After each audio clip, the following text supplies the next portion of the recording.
Oh, and we got an Invoker. Nice. Got the Nisha Invoker. Team Secret's turn to pick. For Team Secret. Unless that's going to be a support Invoker.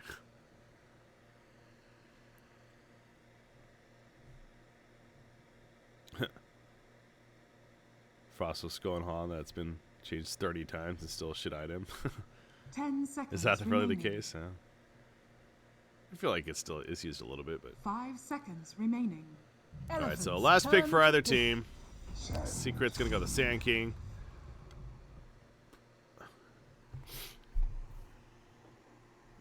So a lot of team fight. That's again, you like to label teams with the draft.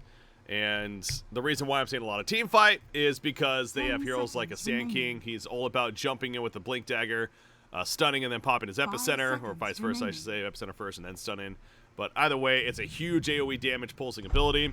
You have Disruptor, it brings Static Storm, it's a huge AoE silence that also deals damage over time. Faceless Void with the Chronosphere, we all know about that. Invoker can do plenty of AoE damage. Monkey King, the Wukong's Command. Every single one of these heroes has a massive AoE damage, something other effect ability. So, Team Fight, the name of the game for Team Secret. They also scale decently. Both Faceless Void and Invoker can certainly carry throughout the game, but we'll probably see them building and playing a lot more aggressive because they have those abilities and the ultimates to work for around level 6 when they start hitting that. On the other side, they are going to run the Io Luna combination, similar to the Io Gyrocopter, but a bit more later game focused, I think is fair to say. They can fight early on if need be, but Elephant's lineup is likely to be more of a we need a lot of time for Luna. If they can withstand the early team fight from Team Secret, and they have potential, they have something like a Mars, for example, is actually pretty good at that because of the arena. He has his ultimate creates this arena around him that blocks out anyone from entering and allows you to beat on whoever's inside of it. He could actually use, I can see him using it very defensively, almost like counter initiation against all these ultimates here pretty well. Void Spirit's a little bit slippery and can tank some damage. Weaver, similar concept in terms of being slippery, has that Shikuchi. And the time lapse, of course. We've seen a lot of the Ags build on the Weaver, so even the time that's to save teammates is possible. So yeah, it seems like that we're going to see a lot of delaying on the side of Elephant. They don't want things to play fast here. They want to delay stuff. They want this game to take a bit longer. Yeah, Monkey King's been played a lot. He is one of the most popular heroes, I think, in the tournament so far. Alright, so which team will have the most Roshan kills? So these are fun to do predictions. As far as Roshan kills, Team Fight does favor Secret. That doesn't necessarily mean they're going to have the Roshan kills. The Elephant is definitely the better Roshan killing team, but it really could go either way. It probably is just going to matter who wins this in the end, and I do think Secret is going to win this in the end. So I'm going to go Secret. Total number of smoke gang kills by 10, definitely. Oh, it's on a team. Let's say 3+. Total number of player deaths by 25 minutes. A player death. I think there's going to be a lot of action in this game with the team fight and Secret looking to play faster. So I'm going to say, we'll say 26-35. Total number of teleports canceled by stun by 25. There's a lot of ways to cancel TPs from Secret. So I'm going to say 3+. I'll say, let's just say 1. They're going to get 1. Who knows? Alright, into this one though. Again, the teams at the beginning of the game, to reiterate, now we're 40 seconds and counting before the horn will blow. That's when the creep waves spawn from each of the lanes, about right here. And the game officially starts. That's also when the bounty runes spawn. There's 4 bounty runes. One right here, and then one right here, and one right here. So really, there's one on either side of the map favoring that team. And then there's 2 in the river in the middle of the map where the power runes spawn throughout the game every 2 minutes. Yeah, we see the teams, again, fighting. Obviously, very important to get those bounty runes. It does give you a good gold boost initially. And it forces a little bit of action early on. Looks like Elephant's going to be pretty confident about getting this one. And oh no, Secret actually got 3 of them, though. They were able to steal one as well. Faceless Void picked up that one. Now, Puppy goes down. So it kind of cost Secret a First Blood give up, I guess, but... Yeah, I mean, to give up First Blood for the sake of getting one extra bounty rune, I don't think that's necessarily worth it, especially when you give it up to the mid-Void Spirit, but I might be wrong. Honestly, I don't know what I'm saying. I have no clue. Okay, actually, it's very interesting here, too. Exort picked up by Invoker. I know this is going to go over a lot of people's heads as far as if you don't play Invoker, you don't really know it, but I'll try my best to explain that. I've explained how Invoker works several times now, so I'm not going to go too much into that, but... with that said, with the way you kind of play this hero, there are two main type of ways to then play from there. One's the Quas Wex build, which is usually considered much more crowd control heavy. And then the other is the Quas Exort build, or Wex Exort. Basically around Exort, which is this third one, the orange one. Yellow, whatever color it is. Which is more damage focused and gives you things like Sunstrike, which we saw right there early on used to even go for the last hit. But it looks like he's going to go the Quas Exort build early on in this game at least, and that means he's going to have a little more global presence and a bit more of a damage threat from right-click damage, because these orbs, on top of giving you the spells, that's something I didn't even talk about, but there is the passive effect of all these orbs, and the more you level up each of these orbs, the more they'll benefit the spell they turn into from the Invoke ability. So... for example, if you have level 1 Exort and you go to use a Sunstrike, which is 3 Exort orbs, it's going to do very little damage to no damage. However, if you have Exort maxed out and you go to use Sunstrike, it'll do a lot of damage, right? So that's how the abilities scale on Invoker. So it's figuring out which abilities you really want to amplify is how you then build the orbs up early on. But again, this time he's gonna have that global presence and more right-click damage, because Exort also increases your right-click damage. On top of that, when you have the orbs flying around you, at least, makes him a little bit better of a last hitter. Which, speaking of that, he's 10-2 against the 10-2 Void Spirit.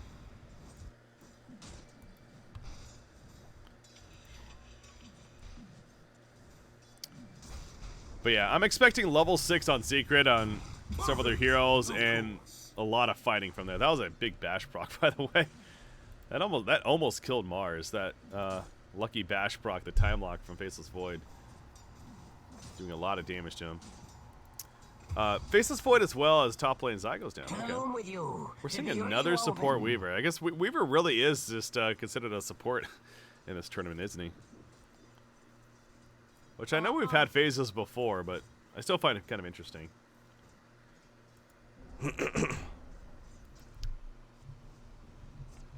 But, oh yeah, Faceless Void, his Q, so his Time Walk. RTZ's not in Secret yet. What? No, that's... it's been a long time. No, he's EG. Oh, lag. Okay, this is a completely different game, and all these guys are complaining about lag. Yeah, they must just be having lag, unfortunately, at the hotels there. Time Walk, though, so for those that may be familiar with the Han, Faceless Void, which is Chronos, they are similar, but the biggest difference is that Chronos, his passive, actually, it has a chance to heal him. So he has two passives in Chronos, where one of his passive is, for every attack he takes, every instance of damage he takes, he has a chance to then heal himself, right?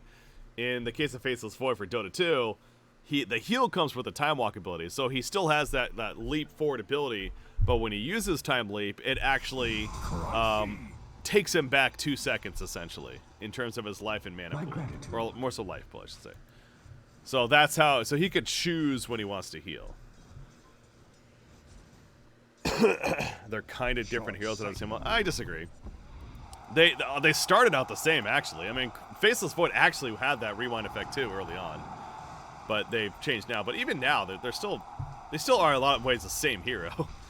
It's just nothing to your pile. Some change. I mean, obviously, in the time dilation, it's a little bit of a different tool that Faceless Void has compared to Chronos, but still, they're similar enough. Still.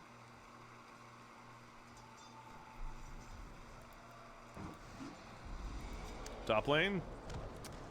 Zai again. He's taking a lot of... I will say the Weaver supports we've been seeing, Weaver is proven to be a very good lane harasser.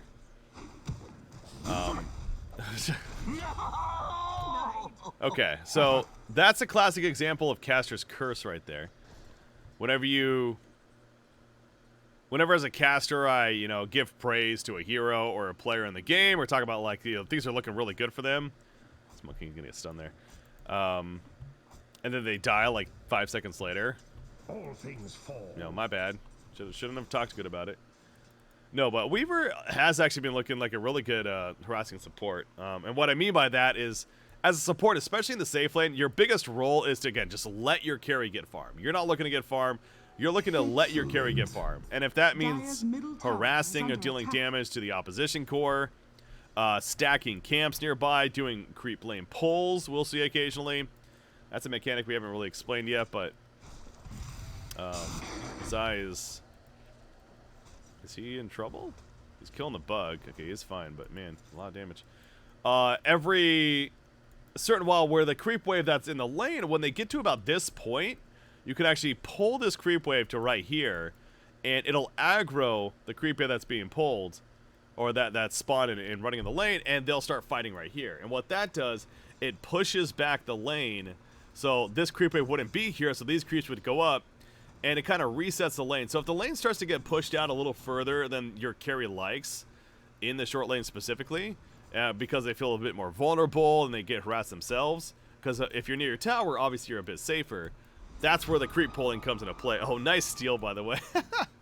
Yeah, sir, he takes the Arcane Rune, as Weaver was trying to protect it for his Void Spirit to bottle up, but Yapster being a sneaky Monkey King, hopping around the trees. So yeah, that's the benefit of creep pulling, and why it can be useful in the laning phase. But yeah, pretty big steal on the Arcane Rune too, by the way, because again, that means he's still sitting on an empty bottle. Like I said before, you bottle up the runes, that's why this is such a good item in the mid lane. You right-click the rune, it stores it, and then when you use the rune, it then gives you 3 more bottle charges. But because of that, he wasn't able to do it. Now, he is going to go over here and just pick up a bounty rune instead, which only gives you 2 charges instead of 3, but still, it's something. As top lane, Monkey King and Weaver will exchange lives. Looks like so the support's going down. But always important to know who got the kill first, because Yapster right there, he actually gets the slight experience advantage as a result of that. Denied.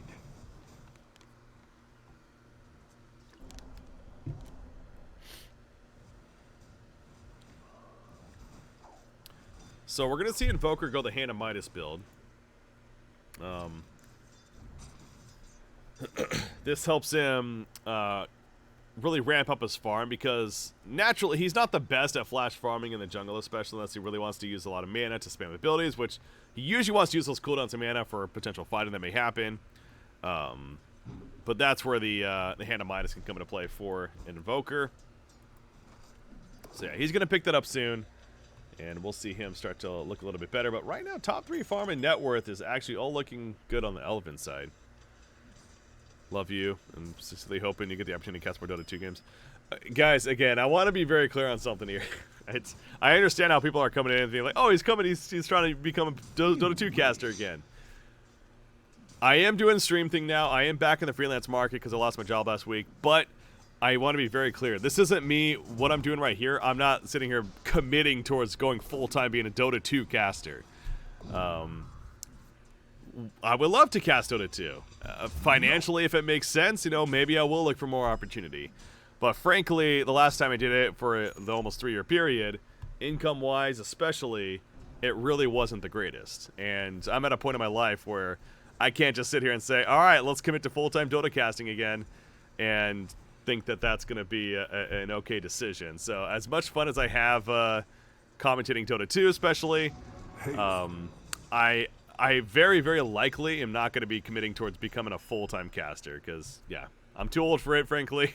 I have a family to support. If somebody wants to offer me a job to commentate Dota 2 full-time that's at a reasonable income, then, maybe we'll talk about it. But, again, realistically, I just can't do that, right? But I am looking for a full-time job of sorts in the esports industry, and maybe that will be some more commentating in other games, or, who knows. But, no, yeah, appreciate it, Joe. No. So there you go. Now that's out of the way. So the support Weaver slowly moving around with the no boots. I mentioned that earlier. That's one of the few heroes, especially as a support role, where the no Dire's boost top build tower is under attack. almost expected. Disruptor. There's that arena that I was talking about. Especially this early on is a very powerful tool for isolating a hero and getting a free kill. That's exactly what we see there from Elephant. Good job. Really missed my commentary in Honcast. It's been a while. I'm here. It's funny you miss it because I'm here. I've been here now for a couple of weeks, and you can follow me. You can tune in here. Is under attack. Execution style. But yeah, so those were good days. Spare me. Is he gonna Chronos? No. Radiant's bottom tower is under attack. So he has Chronos. Oh, there's the Suns. There's the Chronos. They want to kill the IO. Sunstrike used on Mars, though. Ooh, they were splitting damage right there, so a little bit of miscommunication. And are they going to get turned? Oh, no. Mars, they kill the Faceless Void. Oh, my God. This IO. You just see here the power of IO. Yes, Mars is obviously doing a lot, too. But the whole reason that worked out there was because IO was able to keep Mars alive for as long as he did.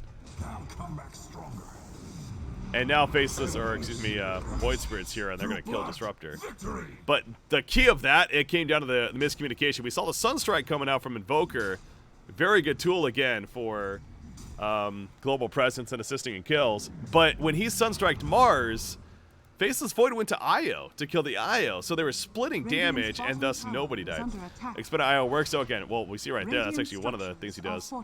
So Io, he tethers to somebody. It's a no cooldown ability, essentially. 1 second, I guess, technically. But that's what that tether is. That white mark you see right there. When he can go a little bit further away. There's a certain length that he can go before it snaps or breaks. But as long as he's tethered, like right there, it broke. But as long as he's tethered to somebody, he's enhancing their attack speed. He's enhancing their move speed. And then when he heals and regenerates mana through abilities or items or whatever, it'll do the same thing to the teammate he's attached to. So that's how the Mars stayed alive right there. Because he was healing himself while he was tethered up to the Mars and regenerating with, whether it was a magic stick is very good for that, because the magic stick, every time abilities are used around you, you get a charge, and when you use the stick with the charges, it gives you life and mana back instantly. When if that has 10 charges, you're looking at 150 mana and life that instantly restores to himself and his teammate that he's tethered with. So that, again, amongst other items that he'll be picking up, like an Astrolabe, etc., or a Mechanism. Very, very powerful. He also has the recall ability, relocate, which he teleports somewhere with the target that he's tethered to, like he did when we saw him go back to base. Then after 12 seconds, he relocates back to the same place he came from. So that can be a little dangerous sometimes, depending on where you relocate from, but it's great for setting up ganks, great for getting away, a lot of different aspects. And then there's the overcharge, which actually, when he has the overcharge active, whatever he's tethered with, he'll increase their attack speed, and it also gives them regen on top of that. And spell amplification. That's actually new too. So, again, long story short, he's all about enhancing the target that he's tethered to, enhancing a core, and now he's going to be attached to Luna for quite a bit. What's his level 15? 20-second Eclipse. Oh, well, that's Luna. Spell Lifestealer or Spirit's max range. Yeah, the spirits are those things that float around him. They actually do damage when they hit people, so this is a little bit of a damage tool that he has as well, but interesting. Yeah, talent trees are a whole other thing. That's just, every hero has 8 talents you can choose from. Every 10, 15, 20, and 25 of those levels, you get to choose from one of those 2 talents on either side. If you happen to hit level 30, which is the max level, then you get both talents on either side, and that's just the end game right there. But that's just another unique factor that all these heroes have. That's like good luck remembering what every hero has, right? So, but luckily it's easy to look up. Tower is under attack.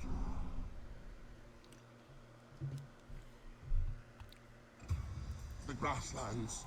Dire's middle tower is under attack. So it looks like a relocate was used right here to kill that disruptor, because now 2, 1, and boom. They're going to go back to where they came from, which was over here apparently. And now they're TPing top lane because they're going to catch Monkey King. Didn't happen. Faceless Void. Looks like he used a Chronos Field, and did they not get a kill? Or that must have been from earlier, actually. Okay, it's been on cooldown, off cooldown for a while. Or on cooldown. Sunstrike. There you go. There's that Sunstrike. Again, good coordination. That's Top tower is under playing Invoker in a pub, a lot different than playing when you're in Discord with an actual team. Especially when it comes to Sunstrike. He does have X-Roar maxed out, so that Sunstrike is dealing maximum damage. And how Sunstrike works, by the way, it's a big, heavy damage AoE nuke. However, it spreads out for the enemy units that are around, whether it's creeps or other heroes. So similar to like in World of Warcraft, there's the meteor mechanic a lot of the time, for those that may be familiar, where the meteor comes down and the more units that are around wherever it's coming down, the more damage it spreads, and so it keeps everyone alive. That's how Sunstrike works. If you isolate a hero, like they did right there, they catch him by itself, it's going to deal maximum damage and nuke the shit out of them. If there's a couple heroes nearby and they're grouped up, or there's creeps nearby, it'll spread all it out, and suddenly it does very little damage. So that's where Sunstrike can be a little tricky too.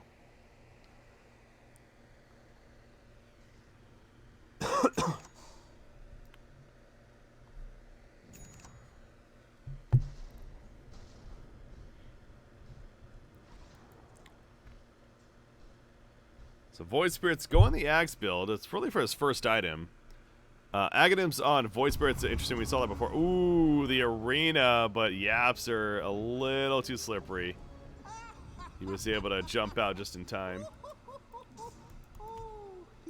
Double damage. Not as big of a cooldown as, say, like a Chronosphere, but still, 90-second cooldown for the Mars there. Major Cataclysm combo with Faceless Chrono for mid-late game. Yeah, of course. Yeah, scanning. So, something that, as you're referring to, Invoker, his Aghanims, actually, it makes a Sunstrike where he can activate the Cataclysm effect from a Sunstrike, which, when he double taps the Sunstrike instead of trying to click target it somewhere, it'll spawn a Sunstrike on every single enemy hero that's on the map in a global sense. You don't need to target it, and it just comes down. So, as you're saying, especially with the Faceless Void, Chronosphere locking them in place, as long as they don't move, they're fucked, simply put. Because, yeah, it'll do a lot of damage. So we'll probably see the Ags later on. He is going to go other items first. He's going to go the Orchid. It looks like a BKB he has queued up, which, of course, is understandable. So, you know, I go back to the point I was making in the draft, though, with Team Secret's team fight lineup and how they were likely going to be looking to be aggressive starting when they hit level 6 and playing around their cooldowns, but we're not really seeing that, honestly, as much as I would have thought. And I think a little of that is to the credit of Elephant, Mars, Ios. We saw what happened at that bottom lane with Mars and Io, and the fact that they were able to turn that. Mars, though, he has his blink now. He's got Arena back up, and this is a timing for Elephant where now they're kind of playing this 4-1 strategy. Especially when Void Spirit has the Axe, which he is 10 gold away from. When he has the Axe, he's going to be able to silence people around him with his Resonant Pulse ability, as well as absorb a ton of damage and feel a lot more comfortable to fight. Luna, by the way, she has a Mask of Madness, and she went a BKB next. So, Luna, to be fair, these are actually two items that also insist that she'll be ready to fight too. Because how she works with her abilities, she not only will be cleaving a lot of damage, because, so Luna, pretty basic hero, but she has these glaives, this range auto attack, but it bounces to multiple targets that are nearby with this Moon Glaive's ability being leveled up now to level 4. It's lessens the damage reduction from each bounce. That on top of the Lunar Blessing aura that she has, which gives a damage bonus up to 35. And then she can also pop Eclipse, which essentially launches these moon beams, or these lucent beams down to all targets around her, and it keeps just spamming them over and over again, randomly, up to 9, even 12 times at the max level of the ability. And each time it hits, it deals a ton of damage. It deals 300 damage. So, is it that? Yeah, it is that. So yeah, point is, she's ready to fight if the team is ready for it as well. We actually might have something here as Io. They're going to commit a little bit. Oh my god, he lived for a while.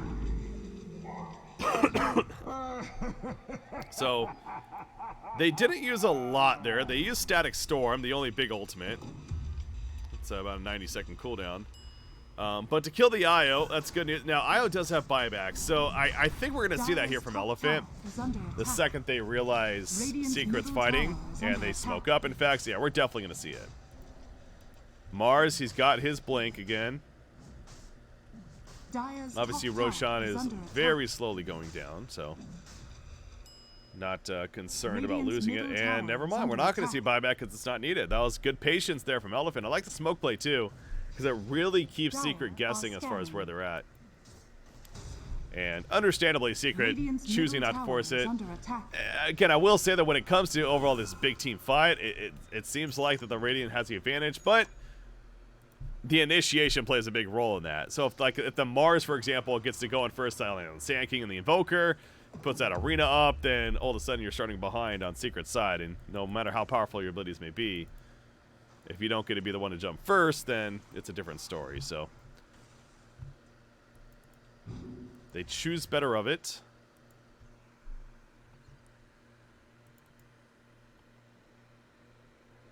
And yeah, Luna, she's going to just keep getting bigger and better items from here. So, like I said, she's already at a spot where she can feel somewhat comfortable fighting, especially with an Io to back her up. As another smoke play from Elephant. Pretty soon after the other, they are going to be exposed. Static Storm. It cuts off the teammates. Weaver's in a bad spot. He does have time lapse, though.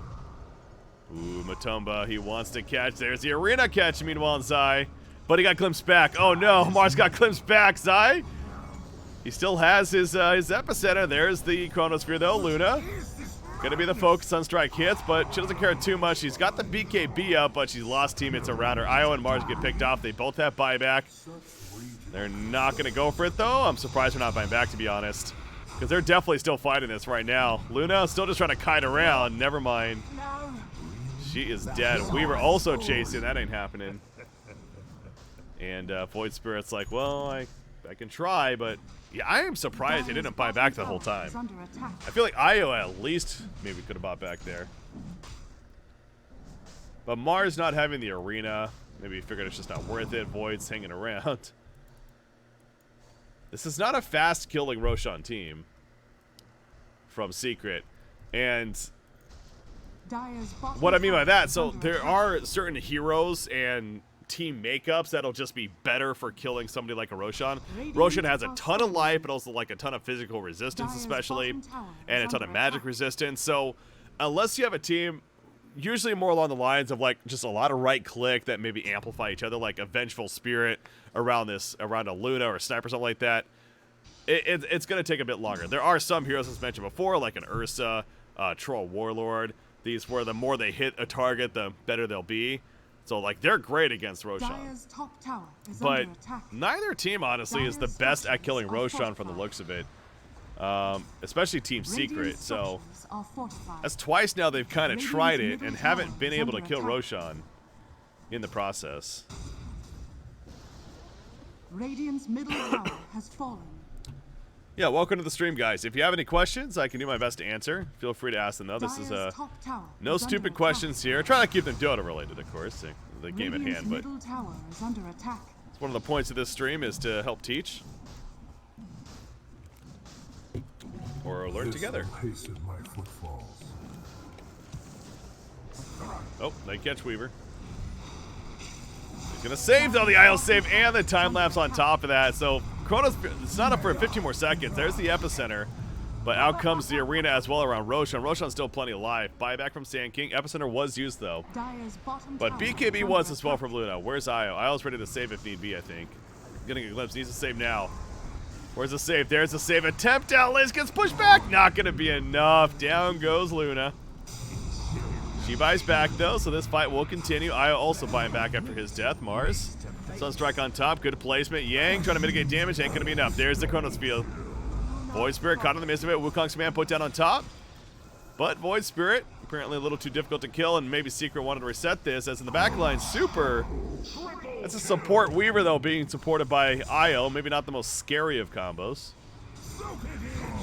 But Sand King's dead again, too. So with Faceless Void and Sand King now dead for 70 seconds, yeah, I think we're going to see Elephant go for Roshan attempt now. And they don't have the most life, though. Yeah, it still is risky. So Invoker is one of the best at stopping Roshan. even by himself, because he could just keep spamming abilities into the pit, including Sunstrike, Deafening Blast, Tornado, EMP, whatever. And with how healthy Elephant is right now, they don't feel the best at doing it, and I completely understand that. Bounty. So Roshan being attempted for the last like 5 or 6 minutes at least, and it's still not dead.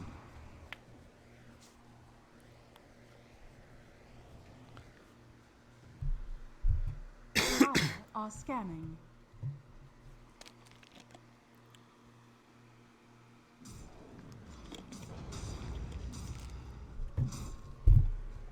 Total number. Oh, I was correct on that one. Nice. I was incorrect on this one though. And on there. Dang. Now we just need Team Secret to kill Roshan. And then win the game.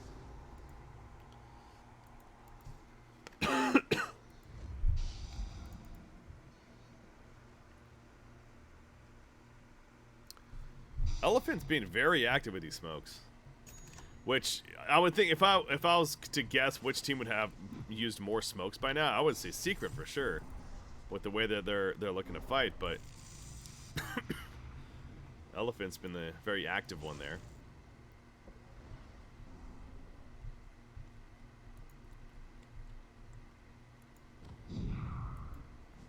Illusion. So Faceless Void, he's got the Maelstrom, the BKB, he's really got a kind of a holy trinity of items too.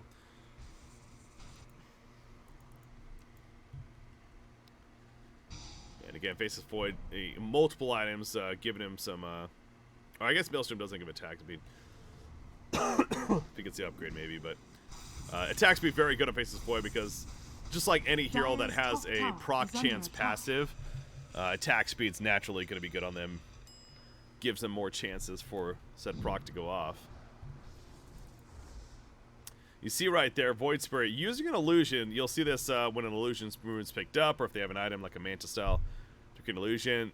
Using illusions for just information purposes. You don't use it to farm. Sometimes, I mean, just using it for this is actually doing a lot. It's pretty much letting them know if anyone is attempting Roshan or thinking about it. And you see Monkey King, he's like, oh, I see that, but obviously very aware that it's an illusion. To them, it looks like a real hero, but to spectator, it's blued out. Although they check it out, okay. Bounty. Almost looked like or Elephant was thinking about it.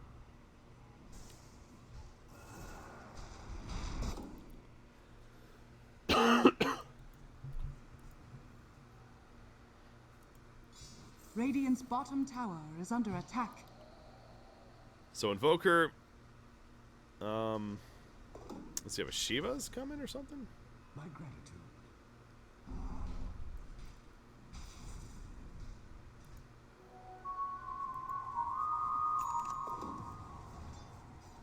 I'm seeing this a lot, by the way. Lower enemies' statuses by 10% and magic by turn. Interesting. Huh. That's one of the many neutral items in the game, the jungle items. Kill jungle keeps, and depending on what time it is in the game, the higher tiers can drop. So you open up the shop, and these are there's 5 tiers total. It gives you an idea of what time they start dropping. So at 37 plus minutes, we'll start seeing the tier 4 items. And then at 60 plus minutes, we'll start seeing the tier 5. That's when it gets ridiculous. Some of the tier 5 items are just absurd. I don't even know. There's some new ones, too, that it's pretty much... It was pretty much Ice Frog and Val saying, like, guys, it's been 60 minutes. Finish the fucking game. Like, why are you still playing? So that's I feel like that was their way of doing that. As well as the level 30, everyone getting... Or if you hit level 30, you get all the talents, as I was saying earlier, so... I assume that's still a thing, by the way. I don't see why that would have changed. So Secret's going to start poking at Roshan again, but like I said, it takes a while. Neither team is really the greatest at fast killing Roshan. So unless there's hero kills, I don't think we're going to see a Roshan kill. You get 1 talent per level at level 27 now? Wait, what do you mean you get 1 talent per level? Of course. Oh, it's all. Oh, I see what you're saying. Okay, so when you hit 27 and then 28 and 29, got you. Well, okay. So what happened right there? Mars jumped in, but he was able to get out. I'm not even sure how he got out. Was that a blink out or something? But oh, was it a time lapse? No X. Either way, he got out. that was 2 BKBs used, but again, that goes back to our conversation earlier that with the BKBs down now, especially on here like Faceless Void, yeah, you can see Elephant wants to go, but Mars is unable to catch anyone with the arena. And however, over here they will get one, and oh no, Sand King trying to save his teammate. He's barely alive though. We'll get away.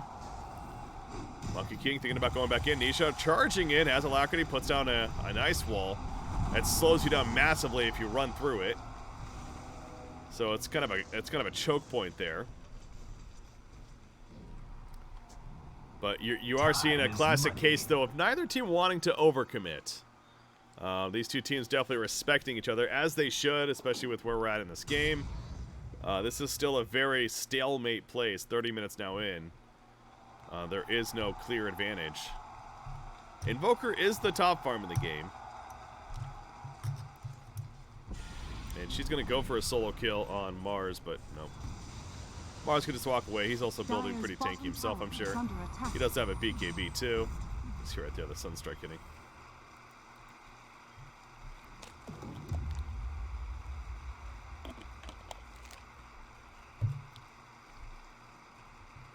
What is that clapping? Stop. Holy crap. Oh, okay, that's, yeah, so dissimulate. We see one of those, excuse me, when those circles pop up, that's, it's Void Spirit's dissimulate ability where he goes underneath the world, basically, and he can choose one of those to port to, and then come up and deal damage, whatever. So it's, it could be a getaway tool, it could be initiation, whatever. So it looks like right there, though, he has the shard, he has an Aghanim shard now, which gives him even a further outside ring to choose on either side. And that's why it looks really funky right there. I've never seen that before. So yeah, he gets even more choices now as far as where he wants to go. Block, what's up, man? Another name, it's been a while. How's it going? We're just watching and commentating some TI and some Noob friendly streams, because why not? Having some fun.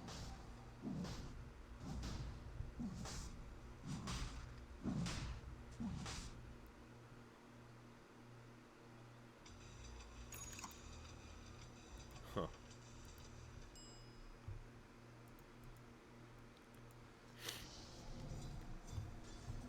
Not quite as slow now.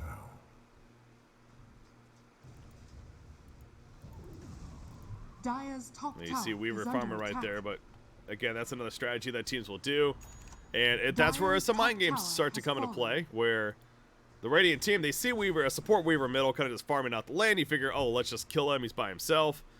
But they don't know that. If they don't see the other heroes in obvious places on the map, then that's where that information comes into play as Weaver, oof, is able to avoid the tornado somehow. That's kind of screwed things up. So Secret, just thinking better of it, because it also, you know, goes back to the risk reward, where if they kill the Weaver, is it really that big of a deal? Not really.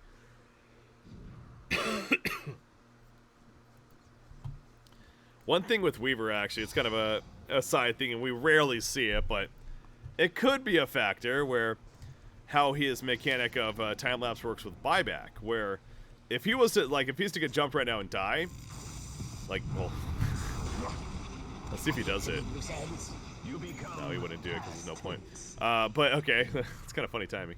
But so yeah, so if the fight was breaking out right there, like if the rest of his team was there ready to fight as he died, he could buy back and hit time lapse, and he would go back there and be ready to fight. Because again, it's just literally within the last 5 seconds of where you were. So as long as you buy back within that 3 to 4 second window, you'll actually port back to where you died. But obviously not necessary right there.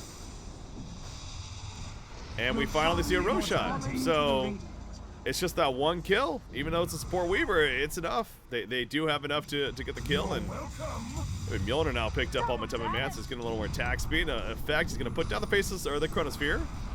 Trying to beat down this Mars. Mars is taking down the relocate out from Io, so keeps him alive for the time being. And Luna with that BKB looking to fight more. Yeah, the Chronosphere, the damage going into it was very minimal. As Invoker, they don't have a BKB stopper, so the BKB TP is free. So despite giving up Roshan, at least Elephant's able to get out with a couple of kills. Yeah, not sure what Evoker was busy with, but it didn't seem like they were putting the most damage. He did do a Sunstrike, I guess. To be fair, BKB was active by Mars. I think so. I guess that was probably the biggest deal, huh? As they catch Weaver in the mid lane. The fact that Mars got his BKB off as the Chronosphere came out, and that actually is pretty significant against Faceless Void as well, because even though, what is this, by the way? Reverse time walk? Time walk with reverse time walk for if using the spirit of reverse time walk back to your previous cast. Oh my god. So he can literally time walk forward and then go back to where he came from. Because he has the shard now. That's interesting. But what I was getting at, the BKB was extra useful because the time lock ability, correct me if I'm wrong, the bash would still go through, but the damage does not. So the bonus damage that you get from time lock does not go through if he had the BKB up. The Black King bar, which again makes him magic immune, so. Little bit of extra benefit there with having that up.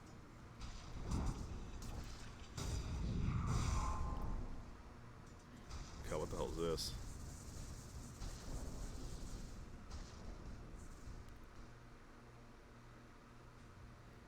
Okay, that's a really interesting neutral item. This is very good for Mars.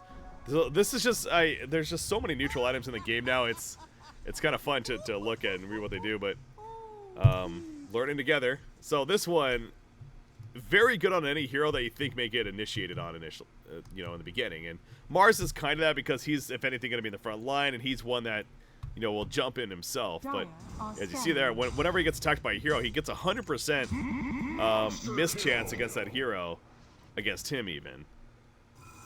After the first attack. Oh, Luna, by the way. Okay, he's able to BKB at least. And there's that life still kicking in. He has a Satanic. Oh, no. Chronos Field comes out, though. And the Sunstrike, and down goes to 110 seconds. So despite picking out the support, the Wukong's command from Monkey King was pretty good placement to zone them out. Because it allowed for them to get the kill on Luna. But we're not done. BKBs. We tell my man he's going back in, gets a Bash Proc, and finishes off the Weaver. And now it's Void Spirit. Again, no buyback on Luna, so not coming back here. Matama Man, though. He still wants some more, and he's going to get more, this time against Mars. Nice line stun. Io, lift up. This Void Spirit trying to save him. Just keeping his distance, going back here for the kill. Yes, they get the Aegis use. So, Faceless Void. Not a big deal. He was getting lower on life and mana anyways, and I don't know how much time was on it, but it had to be a little bit lower. But he'll get full life, full mana as a result. But again, 50 more seconds. But this is where Elephant's okay in that the fact that they have a creep lane push this far in their favor, it makes it very difficult for pushing in. Because that's actually another mechanic we haven't talked about yet, but the backdooring mechanic and what that means. If you do not have a creep wave pushed up in that lane towards the base in a certain range, and they have to be fairly close, then you cannot attack the base. So, for example, the Dire team could not go right here, right now, and start attacking this. You see the shield that's up? That means it's essentially invulnerable to damage. You can, but it's extra tanky, I guess I should say. It has this backdoor protection. So it's very, very, very difficult to kill them if they have that up. So it incentivizes the idea that you need a creep lane pushed with you to be able to actually do damage to the base.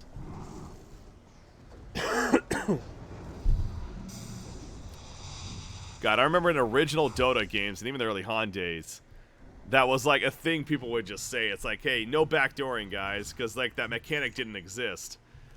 And it was considered complete BM to, play a hero and then just go like backdoor without a creep wave. God, I remember those days. People would like rage to shit at you. They get so pissed off. Oh my god, backdooring Noob. So finally, they just put a mechanic in that, if you want a backdoor, you can. I mean, it's no longer despised against, but it's not the most powerful strategy for sure. Golden thread. Yeah, Lycan's really good at it, or was, I should say. Anyways, Luna, okay, choosing to go for the support. Smarter choice there. Static Storm as well once they come out. Luna popping the BKB though. Satanic, yeah, buyback from Void Spirit.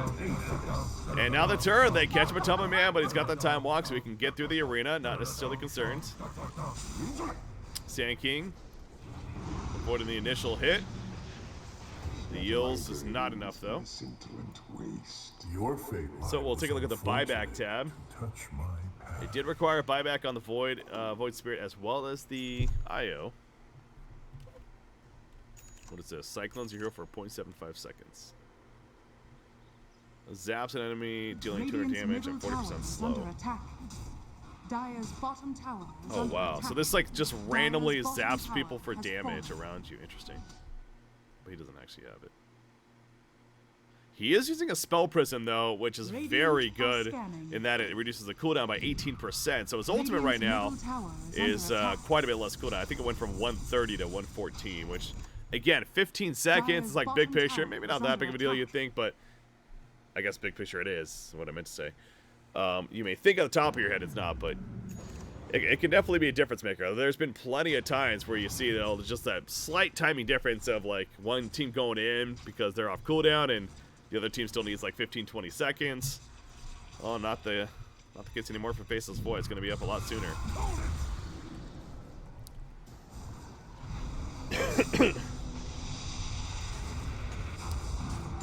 Io not going to stay alive. Haste. And this Luna just it really doesn't feel like she's enough of a threat right now. I mean, she honestly has pretty good damage items. Okay, we haven't mentioned the Octarine Core yet on Invoker. So you think of a hero that is all about spamming abilities. What, oh, hold on, Naka's big fight here. Voice Spirit, he does not have a buyback, remember. So if he goes down, he's staying dead.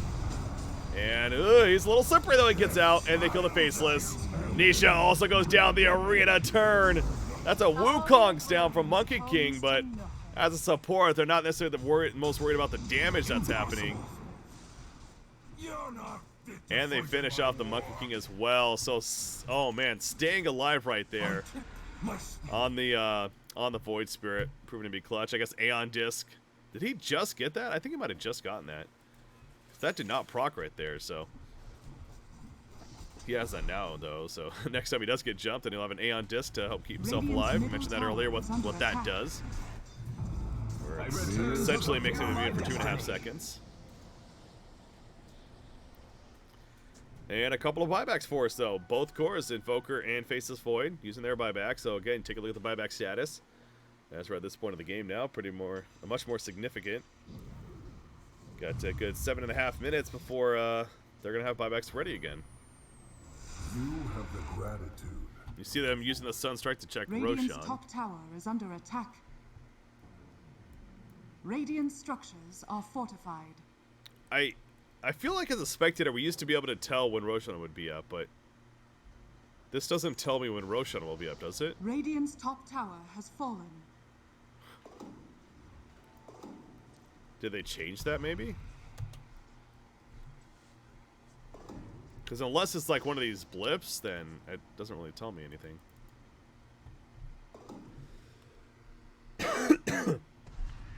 Oh yeah. Invoker with the Octarine Core.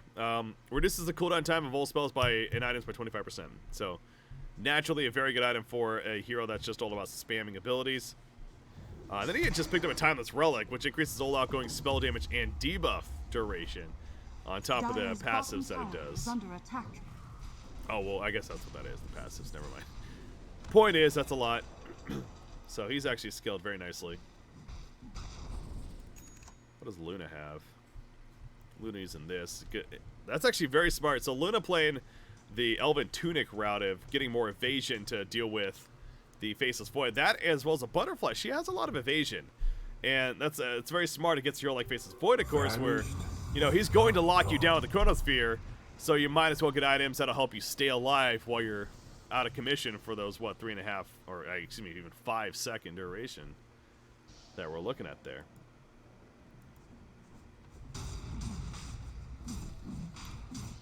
Alright, Roshan's up. Dire are scanning. Yeah, that's true. Monkey King bar is considered a decent counter to the evasion because it nullifies the evasion. But we see right there, okay.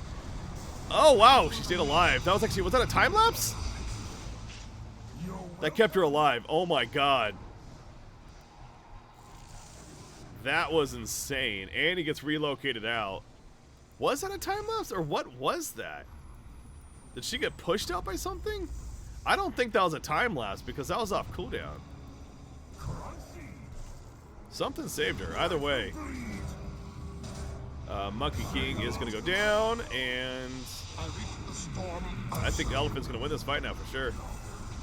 As I see that Mars jumping in, but again, he's tanky as balls. There's another epicenter. Hungry, It's Noob? not going to matter. You just hear the buyback constantly going off. Monkey King trying to allow for his teammates to get away. As Nisha's doing the same off to the side, but they catch the Monkey King now. Isn't over yet. And with two staying dead and no epicenter, no chronosphere, I think they just walk in a Roshan and finish it for sure. There's no point to be afraid. Was it the IOTP? No, something like pushed her out. Was it a relocate? Dire's bottom tower. So it was a relocate. It was just a very, very short relocate. To the dire. You're welcome. I gotta see that again.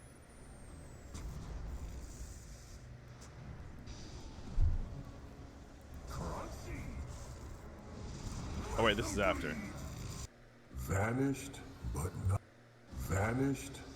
not gone.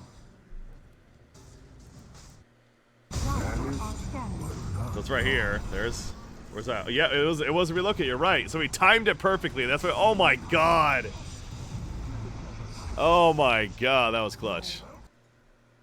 Not much life to work with at that point either. But I So that's, again, yet another reason why IO is just amazing. Again, they also had a Weaver time, but I think Weaver got killed at the same time, but it obviously didn't matter. But with the Axe, of course, can time lapse a teammate. But yeah, IO with the relocate, timing, now it's not easy to do because there's the cast time of 3 seconds, so you kind of have to count in your head the 1, 2, 3, but he tethered right as the relocate was about to go off, and thus we saw the save there onto Luna, who barely had any life at that point. But yeah, without that, who knows how that fight would have played out. Also has the Lotus Orb on IO, which we talked about yesterday, but to reiterate, the activation of it, it applies that Echo Shell, as it's called, where we're sitting right here. It'll reflect the same ability that's used against them, so it still gets casted on them, but it reflects it back to the caster as well. So we saw Disruptor actually ended up glimpsing himself there, which was kind of funny, as well as the Luna, but still. It also will purge. It's a basic dispel, so it purges a lot of weaker stuns and stuff as well when you use it.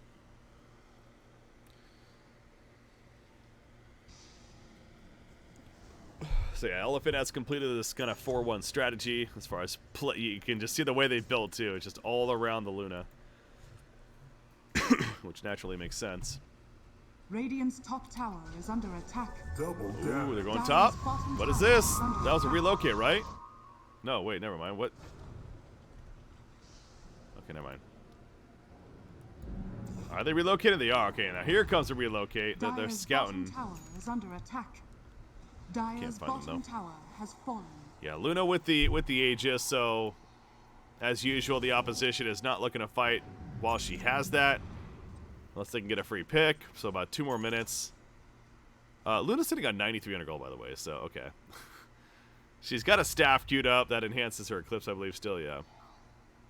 So she can basically cast the Eclipse on herself or an ally, then the Eclipse effect kind of lasts around them instead. And it does even more damage because of limitless Dire beams. are scanning. So you can have more control as far as where your Eclipse is going.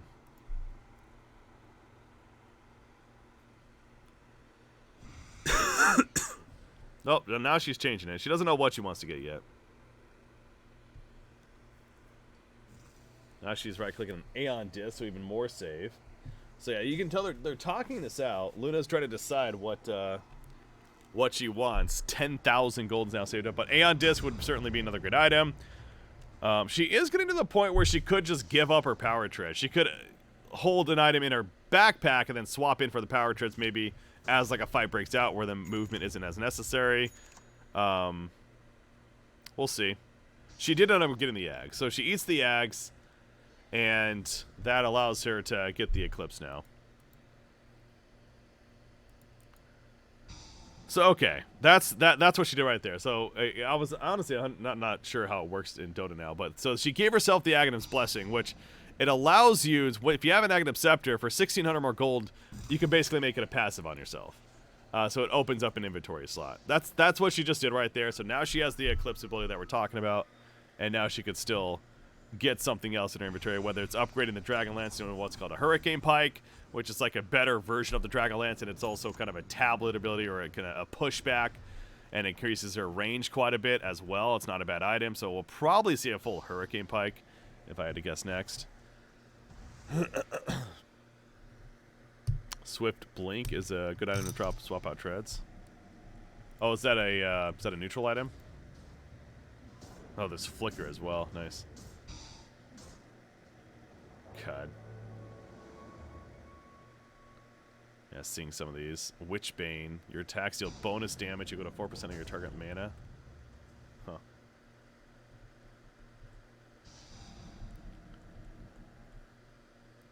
Well-gotten gains. Wait, Blink has an upgrade now? Oh my god.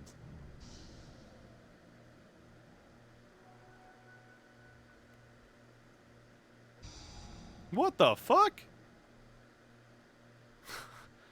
Okay, well, Blink Dagger has an upgrade now, so for those that have Blink Dagger, that's something they could think about. Okay, interesting. That's very interesting.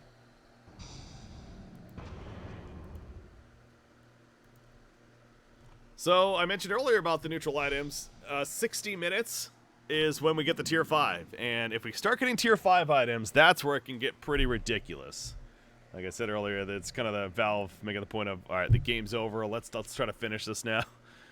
So it feels like this is a game where we could certainly get to that mark with how safe both teams are playing. Buyback situation, it's pretty good for both sides. There's a couple that are about a minute remaining, but so something else we'll see in these longer games is you'll see the carry players usually saving up enough gold, because it'll tell them, and if you hover over your gold, actually, it'll tell you how much gold you need for a buyback. You see right there, it was like for Luna, she needs 3,036 gold for a buyback.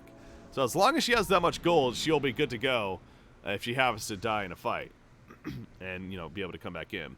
So a lot of these cores, especially, let alone everyone really, should be saving up enough gold to have buyback. If you ever notice that somebody doesn't have enough at any given time, then it's a little bit more risky, because now we'll see, like this, for example, Faceless Void, he may choose to buy a full Refresh Orb, not have buyback gold, if he feels like it's going to win him the fight.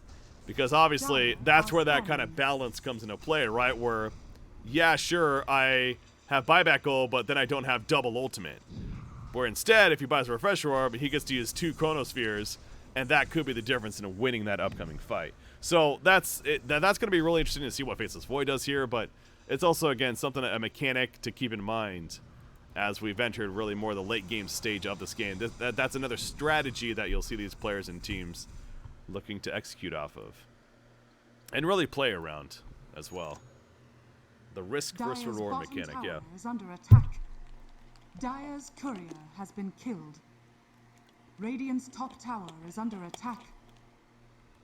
Mars has his Abyssal Blade.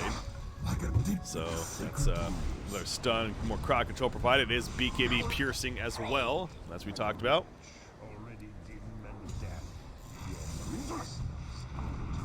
So they killed Weaver. Weaver has a buyback. Oh! He got stunned right as he jumped in. Faceless Void did. Now they're going to kill Mars, it looks like, but buybacks are ready.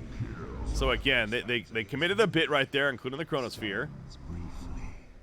And that's smart by Secret. I was going to say, if they keep going, we're going to see those buybacks and maybe a turn. But Secret's obviously very aware of the situation. I'll take your tribute. That they're not going to force any issue here. So another strategy we do see sometimes, to be fair, is what Secret could have done there, is continued on a little bit more, try to do some damage to the tier 3 tower with 1 or 2 heroes, and then forced the buybacks, which then they could retreat from there. But that is a bit risky in itself, because sometimes teams will wait until an initiation actually happens to then buy back and then jump in with a TP or something. So Secret just choosing to play it very safe and go for the fallback. Now they are checking Roshan.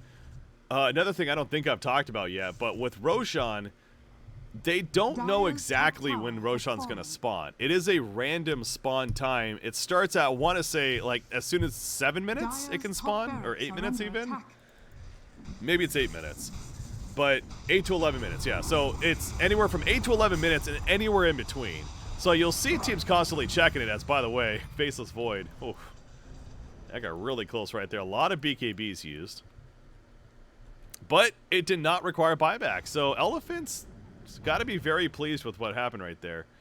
Obviously, they lost the middle racks initially, but they were able to save the top racks there as well as the bottom. So yeah, we see them constantly checking Roshan, but because they don't know. It's at a point where it could spawn.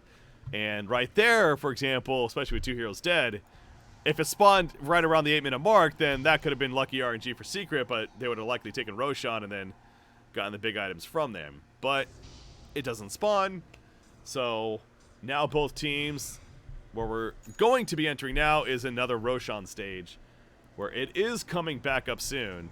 And both teams, you can see, they're trying to control that area. They're going to retake their outpost here on the Dire side, and they're trying to get some vision up maybe and poke in and see what's going on.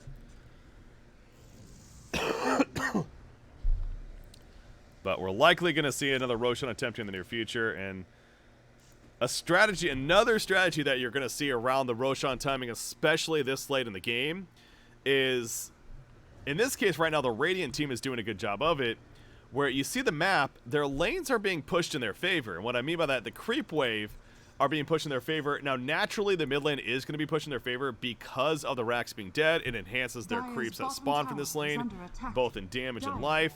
So they're going to defeat the other creeps, right? But they're also pushing the top lane, and they're pushing the bottom lane. So it's forcing the Dire team to have to send, you know, a couple of heroes back or whatever to defend those lanes and make sure their base doesn't start dying.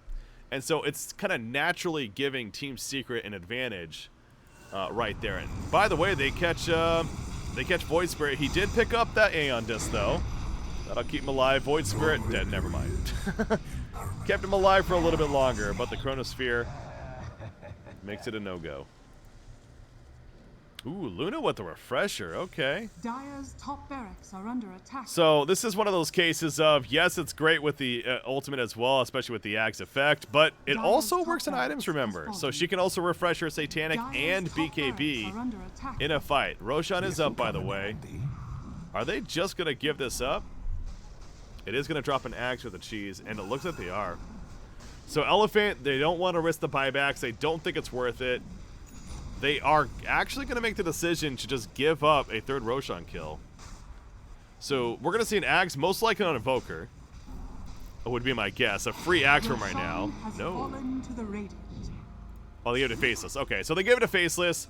Oh my god, that's amazing. That's a new Axe for Faceless Void. So what that means, when he time walks like that, it literally, it procs a time lock bash proc on everything that he time walks to.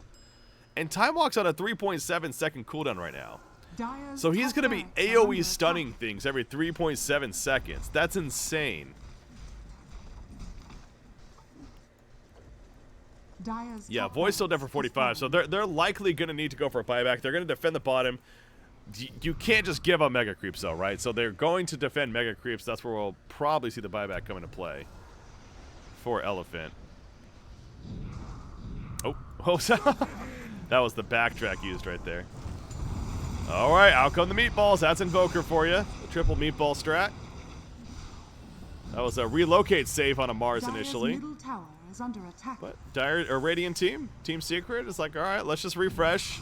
Wait this out. Luna jumped again. There's Chronosphere. Luna is just dead, though. Buyback immediately. Void's not buying back this whole time. He's just gonna wait to resurrect. All right. Dire's middle tower is under attack. Mars is back up in 95. He has a buyback. Did they catch somebody? Oh my god, they did. They got the Sand King. Another Chronosphere. There's that refresher. Another Chronosphere to lock down. Trying to take out Luna. Getting low. Luna, the refresher. Pops another BKB and stays alive barely. That is clutch. Invoker dies meanwhile. And now Elephant has to run out. Oof. Saving Luna there is big. Because if Luna dies, no buyback. That could have very likely been the beginning of the end. But they and you know what? This is still a game now. For a couple of reasons. And especially if they kill Faceless Void. They're going to kill Faceless Void. Yep. So with the Aegis, can they lock him down again? Dire's middle tower is under attack. There's the pull in from Void. The stun follow. And yes, they can. So he has buyback, but very important because the game would have likely been over there if Secret wins that fight and then pushes to finish. But we're 60 minutes now. And look at that. We got our first tier 5 item. That's why I just said this game is 100% not over now. Now you're getting tier 5 items in this game, which means we have ridiculous things like this. Apex, plus 70 primary attribute. What does that mean? Whatever hero this item is on, they get plus 70 to a stat of whatever their primary is. So you put this on Faceless Void, for example, all of a sudden he has 70 plus agility. I mean, you look at some other items, like 25 total attributes for Eye of Scotty. You get 70 for one attribute is absolutely insane. Like this one right here, summons 2 sets of level 3 Necronomicon units. It's the puzzle box. And they have way more health and more damage. They give you strength and intelligence as well. Like, we're seeing some ridiculous stuff coming out now. Potentially, at least. They gotta farm them, to be fair. But Elephant wants to farm heroes. They want to farm buybacks. Under attack. Radiant's middle tower has fallen. Radiant's middle barracks are Oh, that was a under refresher. Another Faceless Void. Oh, he got stunned! He couldn't chrono again. He's dead! Oh, they might have just done it. He got stunned again. The epicenter, Yang is just holding strong. Meanwhile, Luna in the midst of it is well alive. No Chronosphere to worry about, but the Sunstrike! And she's getting low. Io can't keep her up for long. Lifted in the air with tornado. Io's gonna fall, actually. Luna's dead. Never mind. It's not over because they lose 4. And now it's Secret's turn to push back. Oh my gosh. You saw the refresher popped and thinking that Faceless Void another Chronosphere was coming out, but... So meanwhile, this goes back to the lane push, and meanwhile the Dire base was taking a lot of damage that whole time. And it's up to a Void Spirit to defend it. I don't think he's going to be able to. Yeah, against an Invoker pushing. I think that is Dire's GG. middle tower is under attack. He is not farmed enough to be enough. So he buys a BKB. He actually sells stuff. He buys a BKB. And he says, screw it, we got to try something. Oh, he gets hexed, so it doesn't matter. Oh, no, he did. What am I saying? He's going for the Invoker, but yeah, nice Static Storm right there. Dire's GG. ancient is under attack. Wow. Secret victory. Wow. If they just farm tier 5, I'm sorry, but if they just farm tier 5 items there, and dare I say a Rapier on Luna, who's probably one of the best heroes for getting a Rapier if you're going to get it, they very likely could win that game. I mean, they could have won that game that way too, but man.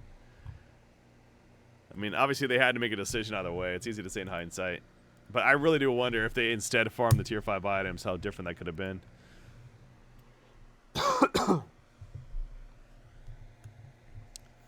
I feel like teams don't think about that though, right? Like, because that's just still one of those kind of... It's been in the game for a while, but at the same time it has... I know there was that patch a couple of months ago that released even more jungle items and took some out, but... And I'm sure there was some tier 5 that were new. Like, but man, some of these tier 5 items that we see are just absolutely ludicrous. And to get to that point of the game and trying to come back, it feels like if you have a chance to farm those, you go for that, I would think. But yeah, maybe teams just don't... aren't thinking about that, or they didn't think that was going to be enough. Either way. Okay. Whew. I think that's going to do it, guys. I'm getting a little exhausted. Been going at it for almost 5 hours now. And although we're not doing full-blown casting, it's wearing on me, especially with my voice, and it's trying to get over this cold here.